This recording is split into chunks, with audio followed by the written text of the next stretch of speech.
Je vais essayer de faire pardonner alors l'autre personne du Parlement européen. Donc, tout d'abord, je voudrais remercier vraiment très chaleureusement le Comité des régions, non seulement parce que ce rapport et son rapporteur sur le cadre financier pluriannuel montrent combien nos positions sont proches, mais aussi parce que nous avons entamé une collaboration réciproque depuis de nombreuses années et que plus d'année en année, cette collaboration s'affine. Et je pense que c'est une très bonne chose pour les représentants, aussi bien élus par les citoyens européens que par les représentants des villes et des régions de l'Union européenne. Merci aussi, Monsieur le Président, de me permettre de m'exprimer sur ce qui sera soumis en novembre à la session plénière du Parlement européen. Et je voudrais repartir rapidement du contexte politique et budgétaire dans lequel nous nous trouvons pour expliquer ce qu'est cette proposition qu'a faite le Parlement. Nous sommes dans un contexte politique où l'Union risque de craquer, où le président de la Commission européenne, souvenez-vous-en, au début de son mandat, parlait de commission de la dernière chance, dans un contexte budgétaire où, de manière récurrente depuis les années 2000, nous avons une diminution étape après étape du cadre financier pluriannuel et où, finalement, nous avons traversé des contextes budgétaires extrêmement fragiles, d'abord parce que, souvenez-vous, au début de ce cadre financier 2014-2020, nous avions un déficit, ce qui était totalement interdit par les traités, de 24 milliards d'euros de budget de l'Union européenne que nous avons dû rattraper, et parce que ce cadre financier 2014-2020 n'a cessé d'être mutilé année après année. Il fallait couper un peu de Connecting Europe, un peu de Horizon 2020, un peu tout ce qui était coupable, j'allais dire, tout ce que l'on pouvait couper était coupé pour pouvoir mettre du sparadrap sur de nouvelles urgences et de nouvelles priorités. Bref, une situation budgétaire extrêmement difficile qui a évidemment impacté, vous le savez mieux que le Parlement lui-même, qui a impacté les mises en œuvre au niveau des territoires des politiques de l'Union européenne, que ce soit sur le FSE, que ce soit sur la cohésion. Alors, dans ce contexte politique et budgétaire, le Parlement a décidé, bien que la procédure, je le répète toujours parce que tout le monde ne le sait pas, bien que la procédure dans les traités ne donne au Parlement que la possibilité de dire oui ou non, c'est-à-dire consentement ou veto, comme j'aime bien le dire, j'aime bien le mot veto, je ne sais pas pourquoi, ça me plaît. Bref, comme nous n'avons que cette possibilité de dire oui ou non, nous avons malgré tout, dans ce contexte, pris la décision de travailler de manière responsable ce futur cadre financier pluriannuel. Et donc, nous avons décidé d'abord d'un rapport d'initiative qui a été voté en mars dernier avec une très large majorité, puisqu'il a été voté par 458 députés qui ont voté en faveur de ce rapport d'initiative, contre seulement 177 qui ont voté contre, donc vraiment une très large majorité qui donnait en quelque sorte les grandes lignes rouges, j'y reviendrai, les priorités, le mandat de négociation du Parlement, et ensuite nous avons attendu, nous avons fait ce rapport en mars pour que la Commission nous entende et puisse tracer peut-être une synthèse, une première synthèse entre la position du Parlement et la position du Conseil, même si évidemment tout ceci n'était pas exprimé officiellement. Nous avons été très déçus de la proposition de la Commission, d'abord parce que, au lieu d'une proposition de synthèse entre le Conseil et le Parlement, elle a fait une proposition du plus petit dénominateur commun du Conseil, et ne tenant pas vraiment compte de la position du Parlement, et ensuite parce qu'il y a eu quelques, on va dire, je ne sais pas trouver un mot assez sympathique, quelques maquillages sur les chiffres qu'on a utilisés tantôt en euros constants, tantôt en euros courants, tantôt en comparaison à 27, tantôt à 28, qui, on va dire, ne permettaient pas une vision très claire et très objectivée de la proposition.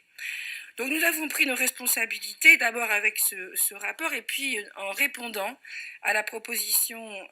de la Commission, avec cette double volonté d'abord être prêt pour les négociations avec le Conseil afin de ne pas pénaliser les bénéficiaires car leur tour, le temps passe et l'on sait très bien que la mise en œuvre et la phase des programmes opérationnels est aussi un temps qu'il faut intégrer au processus et donc nous avons essayé de rentrer dans les cordes du timing de la fin du cadre financier 2020 et aussi nous avons pris nos responsabilités sur le contenu en affichant tout simplement d'afficher de nouvelles priorités qui ne seraient pas opérantes parce qu'elles ne seraient tout simplement pas financées. Alors, que donne ce projet de rapport? Écoutez, pour l'essentiel, vous le savez, mais je vais quand même rappeler très rapidement le contenu et les priorités. Maintien des montants des politiques de cohésion, maintien des montants des politiques agricoles, multiplié par 3 Erasmus, multiplié par 2 COSME, multiplié par 2 Live et Youth Initiative également, multiplié par 1,5 la politique de recherche, augmenter, ça c'est une nouveauté que vous n'avez pas, c'est pas encore voté par le Parlement, mais c'est le projet, augmenter de 6,5 milliards la Connecting Europe Facilité, création d'une nouvelle ligne qui augmentera les plafonds du FSE, d'autant avec la Child Guarantee qui est faite pour lutter contre la pauvreté infantile, une augmentation de 10% du FEAMP, du Fonds européen des affaires maritimes et de la pêche, puisque désormais, en plus de la pêche, il est en charge de l'économie bleue.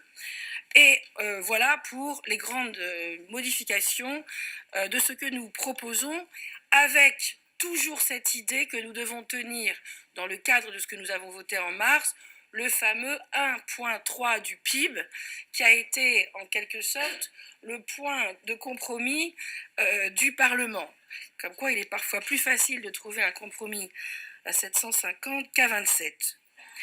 Quelques éléments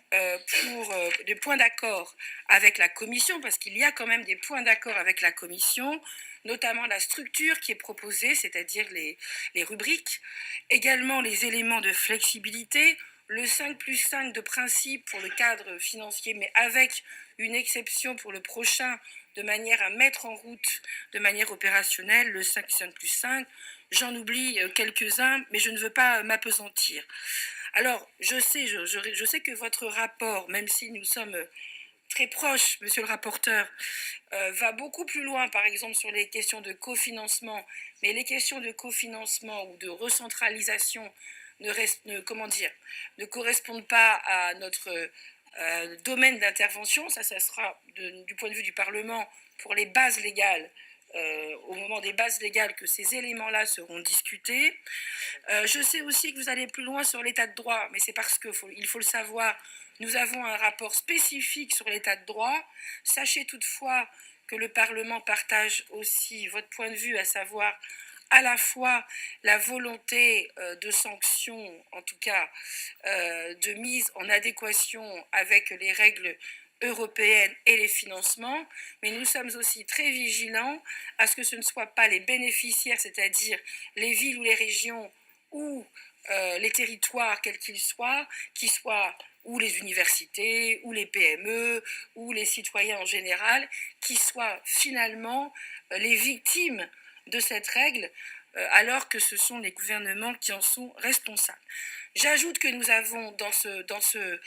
futur cadre financier injecté de l'horizontalité, injecté des mesures transversales, notamment l'une qui préexistait dans l'actuel cadre financier, mais de manière, à mon avis, qu'il faut muscler, qui était la question du climat, et ce n'est pas le rapport du GIEC d'hier qui nous contredira. Et donc nous avons demandé à ce que 30% des dépenses soient des dépenses en faveur des réformes pour le changement climatique. Nous avons injecté aussi l'égalité homme-femme de manière transversale. Et enfin, les objectifs du développement durable, de l'ONU, avec cette idée nouvelle, mais j'en dirai un mot après, avec cette idée nouvelle que plutôt que d'avoir un indicateur de performance assez obscur, nous proposons que l'indicateur de performance de l'exécution du cadre financier pluriannuel soit fixé justement sur des indicateurs du développement durable. Voilà, pour terminer, je dirais deux choses. La première, c'est que le Parlement assume deux innovations dans ce rapport, très importantes. La première innovation, c'est que pour la première fois, nous n'avons pas seulement une résolution ou un rapport qui donnerait quelques indications, mais nous avons fait comme si nous étions codécideurs, comme si nous étions en codécision sur le cadre financier pluriannuel, et donc nous avons amendé article par article la proposition de la Commission. Ça, c'est la première innovation. La seconde innovation que nous avons apprise de nos prédécesseurs qui étaient les négociateurs de l'actuel cadre financier pluriannuel, c'est qu'ils nous ont dit, à un moment donné, on ne pouvait pas négocier parce qu'on n'avait pas de chiffres. Nous n'étions pas mandatés, le Parlement n'était pas mandaté avec des montants, avec des chiffres par programme. Donc nous avons annexé au rapport sur le cadre financier un tableau où chaque programme est chiffré et donc nous serons en mesure de négocier programme par programme les montants. Ça, ce sont deux nouveautés que nous assumons. De toute façon, il n'y a rien dans le TFUE, donc on peut se permettre d'innover en la matière. Et enfin, et pour conclure, je voudrais une fois encore vous remercier de votre attention et vous dire que c'est très simple. Le cadre financier pluriannuel, comme tout budget, n'est que le reflet d'une volonté politique. La nôtre, celle du Parlement, est ambitieuse et logique, et donc nous espérons que ce sera celle reprise par l'ensemble des institutions européennes. Merci de votre attention.